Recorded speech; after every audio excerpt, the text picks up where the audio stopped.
Uh, Good morning, ladies and gentlemen, excellencies, colleagues.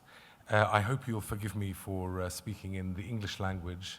It's actually my first language, so I understand that you have some instant interpretation. I've been asked to speak slowly to give the interpreters time. I think it's always a little bit dangerous to have a lawyer explaining technology concepts.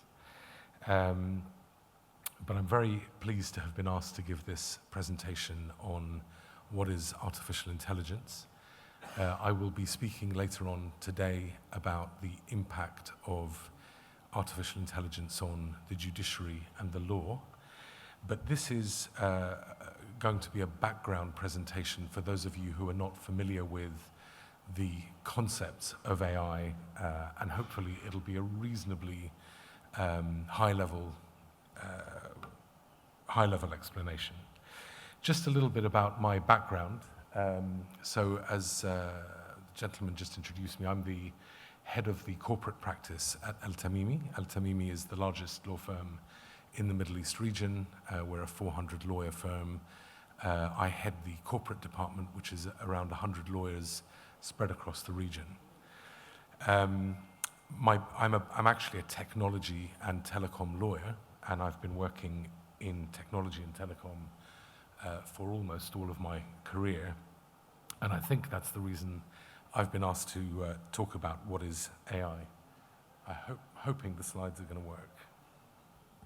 Also, just so while we're waiting for the presentation to load, one other thing in terms of my background is that I am the founder and chairman of a venture capital firm here in Dubai called Dubai Angel Investors.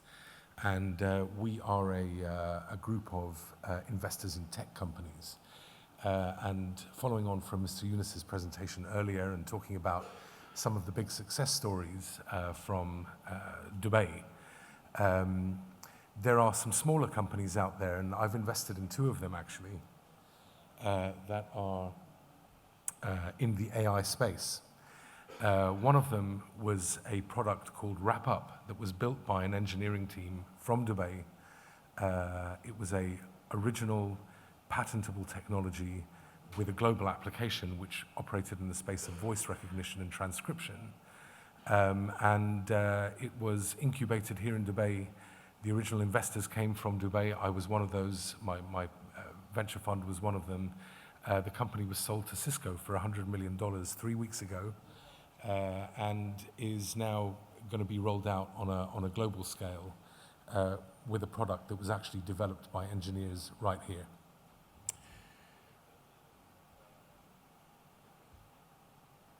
You ready?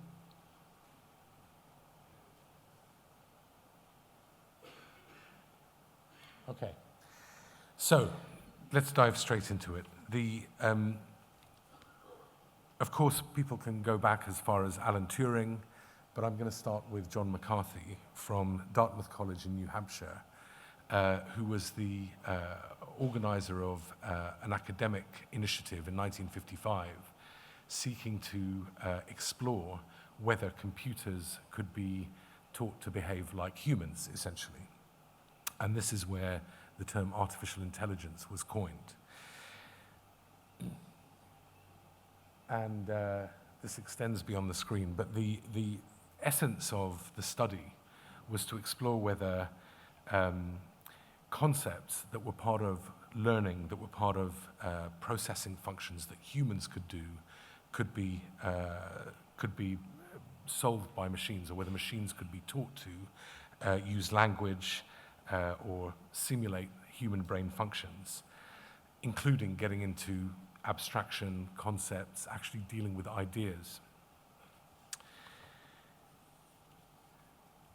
And the key objectives of the study were to look at whether the functions of the human brain could be simulated with computers, whether computers could be used to actually recognize and use general language, whether the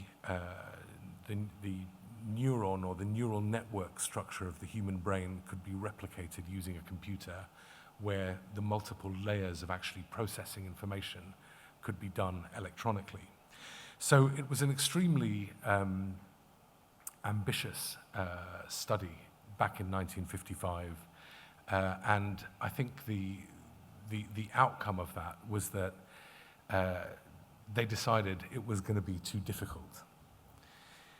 And that's when you kind of see this evolution or movement at that time from the idea of a general artificial intelligence where computers can literally be human beings or be intelligent thinking machines that can exactly replicate human behavior, into tasks and processes that are more narrow, that are more specialized, where computing capability can actually be applied to real-world problems. So initially, they were looking to build a general problem solver or see whether computers could do that. And it shifted into a space where more specific problems would be solved by computing capability. So if we look at a timeline, we have this Dartmouth conference and this Dartmouth College paper in 1955. And then in 1966, the first chatbot was developed, the very basic form of a system, a computer-based system that could interact with a human. And this is the sort of precursor of the much more sophisticated kind of systems that we have today, like Siri, that you'll be familiar with. But really, for the next 40 years, these systems were being developed to process data sets and to sort of mathematically compute certain probabilities and outcomes and deal with basically the processing of empirical information and data. And in 2008, the Deep Blue computer beat the world chess champion, Garry Kasparov, in a chess game. A few years after that, we had IBM Watson, which is the IBM deep learning computer, actually winning a Jeopardy competition, an American TV show that asks general questions, general trivia questions. And Watson is a computer that contains 15 terabytes, a huge quantity of general knowledge information. And the way that the system works at a very high level is that it recognizes keywords to begin with. So what happens is the computational speed of the computer sees the data as it comes in, sees the information as it comes in, recognizes it, starts to see what the keywords are that are coming up, and then starts to see whether it can find clusters of associations within this 15 terabits of data, fragments of sentences, and so on. So really, this is, a machine just analyzing using the algorithms that it's taught to use or that are written for it to analyze keywords, see where they fit within this 15 terabit data pool, and see whether it can find associations. And when it narrows down this analysis using these algorithms of association recognition and sentence fragment recognition, that it can narrow down the information that it's processing to hopefully a correct outcome. And in fact, this is what happened in the 2011 Jeopardy competition, which IBM Watson managed to win. We move forward to 2015, 2016, AlphaGo, the DeepMind computer, won a game called Go, which is a much more complicated game than chess. And so the processing power and the amount of data that it was able to process to do that was absolutely huge, and that was regarded as a key milestone. In 2018, a different application of AI, computers being able to calculate probabilities, being able to measure distances, being able to assess the driving environment. Google launches a self-driving taxi service in Phoenix, Arizona as a pilot called Waymo, and that's in 2018, and that's just a year ago. And so the big leaps that have been happening, and obviously, Mr. Yunus was talking about this earlier, the big leaps that are happening are just beginning to happen right now in terms of computer ability to, process and produce results, intelligent results from these extremely big and complex data sets. So looking now at the elements of AI, these fall into the categories of brain processing or brain functions, language functions, speech and speech recognition functions, mobility, vision and emotion. And within each one of these, what engineers are trying to do today is to, as much as possible, teach machines using algorithms, which at the end of the day are still written by people, to process vast amount of data in order to produce results that simulate these functions. So whether it's the brain function of, planning or decision making, and I'll talk about this later on when I speak about the impact of AI on the judiciary and on the law in a little bit more specific detail. But there are certain things that computers today can do, and as I mentioned already, we are really talking about the ability of a mathematical computing instrument being able to answer questions and process those questions as part of an overall system of using data to come up with an intelligent outcome or an intelligent result. So we have, language understanding, predictive inference. I mean, these are technologies that are beginning to get more sophisticated now. Natural language communication, there are multiple of the big tech companies that have developed engines that are now able to do this. Recognize language, that goes into speech and speech recognition. As I mentioned, the company that was built here in Dubai was a speech recognition technology. With mobility, we see the potential for robotics and robots that are built to do specific tasks rather than the robots of science fiction that are there to make decisions and act in a more intelligent than human fashion. So in mobility, nevertheless, there are still many, many applications that we're now seeing, including, as I mentioned, autonomous vehicles. There are plenty of other applications in that space. And image recognition, identification, I think this one, if you had, asked engineers 5 or 6 years ago whether computers could recognize images as quickly or more quickly than human beings, the answer would have been no. But the reality is today, image recognition by computers has become much, much faster than the human brain can process. The emotional part, I think, is the one that still is eluding engineers and eluding scientists, which is, whether you can get a computer to recognize emotion. Again, there are simulations of this based on data sets, but I think the consensus is probably that computers have not become emotional beings yet.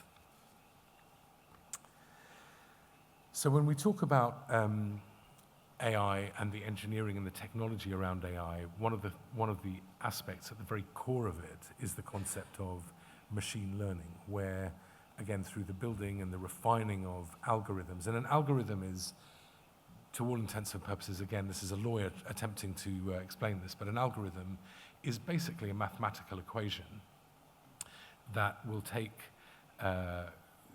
several pieces of data and answer questions.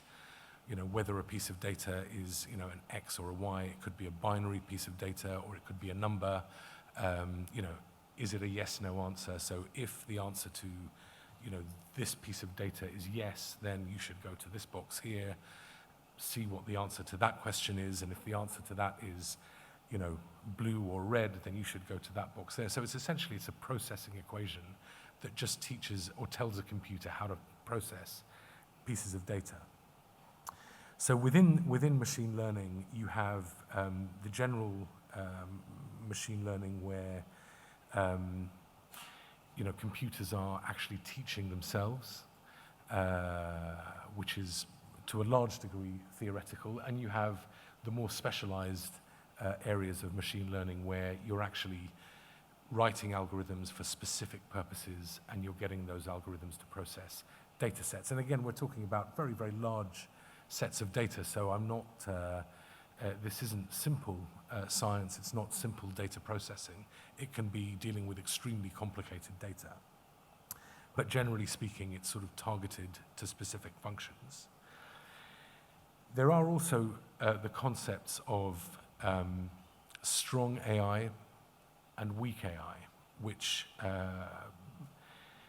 generally means that you are either using or developing a machine learning tool or engine that is coming to its own conclusions, teaching itself effectively based on the observations that it makes through the data that you feed into it, or the more sort of supervised learning where, again, it's sort of down to specific tasks and where the machine is taught effectively through a set of programmed responses and supervised interactions. And that's how platforms like Siri and Alexa and chatbot platforms work. So I've borrowed a couple of diagrams from a very good presentation by Booz from last year to talk a little bit more in detail about the supervised learning and the unsupervised learning models.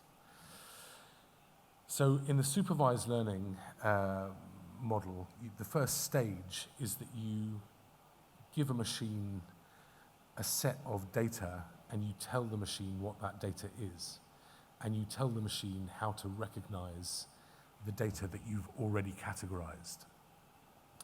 And the second step of that process is that you then throw data at the machine that contains data sets that are similar to the one that you've already told the machine it should be able to recognize with the instructions you've given, and other in pieces of data that don't fall within that categorization. And you see whether the system will still recognize all of the categories of data that you've told it to recognize. So in this particular example, you start off by telling a computer, you know, here are 1 million images of cats. Here is what the images of cats have in common. This is how to recognize the photo of a cat. It could be one of 1 million photos, 1 million different cats, but there are certain commonalities that the computer will be taught to look for. Then, in the second step, you throw 2 million images at it. Some of them are cats and some of them are not cats. So in this example, the ones that are not cats are dogs. And you see whether the machine recognizes and categorizes the ones that are cats and excludes all of the others. And if it doesn't, then you refine the algorithm and you refine the machine so that it can start recognizing with a higher degree of accuracy. And this is the supervised learning model of machine learning. And the key problems that that is suited towards is classifying data sets. And by the way, I mean, these are data sets that can comprise any number of categories, whether we're talking about images or sounds or words or numbers or series of numbers, computer code, and so on. So there are many, many different types of data sets that a computer can process. Moving on to the unsupervised model, and this is the one that is going to be regarded obviously as a much more sophisticated one and suited to more complex types of problem. And there are, you know, real life examples of this, is where you basically throw lots of data at a machine that you have programmed or that you've algorithmically requested to be able to categorize data. And so the machine will see whether it's able to separate different data into different categories, depending on the function that you want it to do. And as it does that, you observe and learn from its ability to do that, to categorize data, and again, you refine the algorithms. And this is useful in applications where you want the computer to take a big data dump and segregate data into categories at a high degree of accuracy. And you know, the applications this has been used in are several. There are, you know, medical applications for this, for example, that look at, you know, in diagnostic space, for example, looking at specific types of cells or specific types of tumor, or even measurements of, how quickly a particular cell heats up after it's been chilled. There's a real example of skin cancer diagnosis, for example, that uses that. And in that area, by the way, I should mention too, there is a young man who has won a number of prizes and currently working as a consultant in the Prime Minister's office here in Dubai, a young man who's born and raised in Dubai. He's 16 years old, and at the age of 14 was casually reading medical research papers and found a paper that said that if you chill a malignant suspected skin cancer cell and you measure the speed at which the cells reheat to room temperature, you can actually tell whether a cell is malignant or benign by the speed at which that cell reheats. So this kid went off and built a device which included a significant a portion of that device was running using a machine learning algorithm that he had built that actually was a device that was an affordable device to detect and diagnose skin cancer just by applying it to the skin, chilling the skin, measuring the speed at which the cells heat up. And he was invited to MIT. He was in Imperial College this summer. Again, another example of a young person from this country who is working in this space and doing very impressive things. So this is the type of application that that the unsupervised machine learning model can cover. So just at a very high level, and I'm not proposing to go into a detailed explanation of these, but we've talked about machine learning and the two models just now. The other divisions of AI that are worth mentioning, or very important to mention, are one, neural networks or artificial neural networks, which is the attempt by engineers to replicate the way in which the human brain works, which has a very, very multi-layered, very deep multi-layered approach to receiving, processing, and outputting data.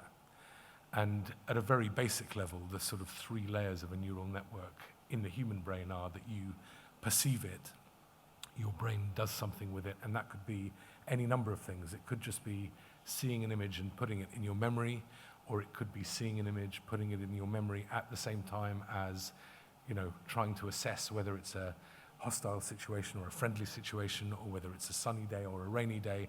So many different things that the brain does to process the information that it perceives. And the human brain, by the way, does this way faster than any computer has ever been developed to do as yet, as far as I'm aware.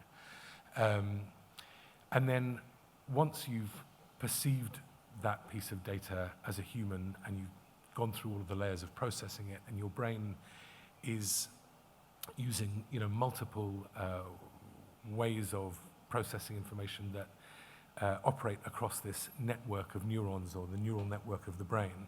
And then ultimately one day you will want to draw on that data that you have acquired and use it, and that would be the output layer of a neural network.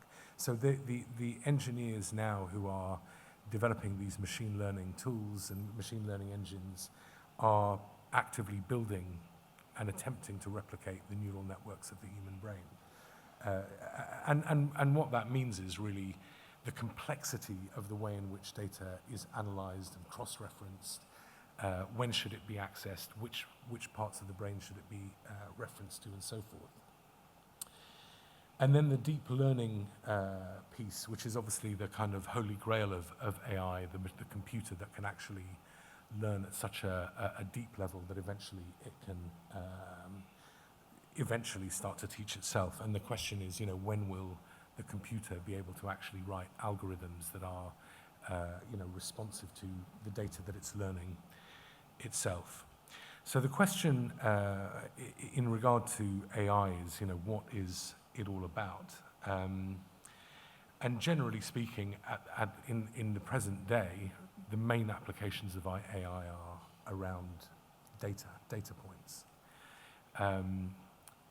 I gather that there are 44 trillion gigabytes of data out there, and the idea is that institutions, organizations, individuals are using applications. Every single one of you will be using an application on your phone, in your home, at your place of work, that is actually using machine learning tools or tools that have been machine learned to give you, automated feedback. And the estimate is that by next year, 70% of all enterprises will have some AI deployed within them. So examples of, where our AI is used today in daily life, I'm sure you'll be aware of all of these. I only picked Hello Barbie because I have a young daughter, and I'm not sure I ever want to give her a doll that can speak to her or read her emotions, which I don't think Hello Barbie can do yet. But yeah, the thought of that kind of scares me, to be honest. But the more useful applications that we see, whether it's in a machine that you can talk to and that can respond to your requirements. I mean, these tools are developing every single day. Again, later today, I'll talk more specifically about some of the applications that are available within legal practice, within judicial practice, and that are relevant to all of us here. But generally, at a high level, these interface applications, chatbots, are becoming very prolific. The T there is Tesla, obviously the electric car manufacturer that is now building cars that are able to drive themselves. I recently test drove a Tesla here in Dubai, and the guy said, put it on auto mode. I don't know if anybody in the room has a Tesla, but scariest thing I've ever done is just take my hands off, and the car actually navigated a whole journey, something that we're all going to be used to very soon. And Dubai is at the forefront with the smart city and the use of autonomous vehicles. I think this will be one of the cities that leads the way. So self-driving taxis, self-driving buses, who knows, self-flying airplanes are probably not too far in the distance. And then you have applications in commerce, whether you're talking about Netflix and Facebook. It may not occur to you that there's a lot of AI in Netflix and Facebook. I mean, technically, it's really sort of machine learning, observing your behavior, seeing what kind of content you like, seeing what time of the day you watch, seeing what kind of content you watch at which particular time of the day. Facebook does the same. Whose content do you look at? Which content do you like? Which content do you skip over? Whose videos do you click on? And all of that data is constantly being processed very, very quickly in order for the machines behind these applications to start adjusting what you see in response to how you behave. And so, in any kind of talk about a general what is artificial intelligence, it's very important to talk about these applications because many of them are right there in our daily lives and we're not necessarily conscious of it. So just staying with the same theme, there is some research recently that 45% of customers dealing with customer service agents, automated customer service, actually prefer dealing with the bot than the machine than dealing with a human being. And I can relate to that. And we're expecting there to be a very large proliferation and uptake of that kind of technology over the next year or two. In journalism, I was surprised to see this myself, but I recently met with a company that is actually generating quite a lot of content from data that it just scrapes from the web. So there are now a number of companies out there that are actually producing written articles for publications just by looking at what's out there, what's available, getting data, processing it, writing an article. And when you read it, you actually can't really tell that it's not written by a human being. In financial services, the ability of machines to take very large data sets and apply statistical probability calculations to whether or not a transaction is or is not likely to be a fraudulent transaction. All of us here probably received an SMS or a call from our bank one day because they declined a credit card transaction, not because we don't have the balance, but because the bank's computer has spotted some kind of an anomaly and said, I think this might be a fraudulent transaction. Very, very valuable applications. In healthcare, there are a number of different applications. Actually, one of the companies that my venture fund has invested in is a software tool that is using data sets from hospitals to reduce the speed at which a certain disease is being diagnosed from the current diagnostic pathway of 48 hours down to 5 minutes. And it doesn't require a doctor. It can be done by a nurse using a very simple handheld scanner plugged into a mobile phone. And You can only do that if you can get hundreds of thousands of data sets, feed them into the machine, and teach the machine how to recognize these diagnostic data points.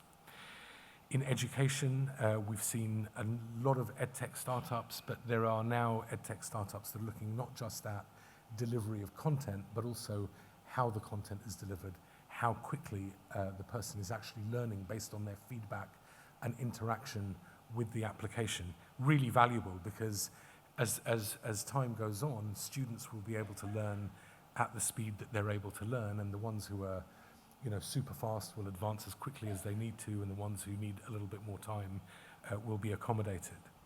And of course, everybody talks about AI in defense. It's not an area I like to talk about very much, but it brings me on to my final slide, which is the controversies of AI. And I'm sure many of you will be familiar with this. Elon Musk is, the big fearmonger as far as AI is concerned.